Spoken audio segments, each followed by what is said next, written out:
A bill to provide for the establishment of Gombe State Disability Protection Law and the establishment of Gombe State Disability Rights Commission and other matters related thereto 2024, as on June 12, passed its first and second readings on the floor of Gombe State House of Assembly. The bill is committed to House Committee on Women Affairs and Special Duties.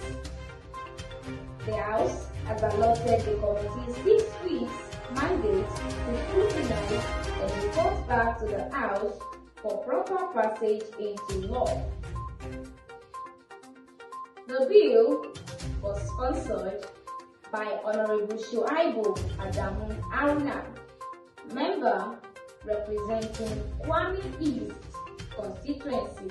along with Honorable Musa Buba for Balanga North, Honorable Nasiru Abdul Karim for Duku North, and Adamu for the Mountain East, all as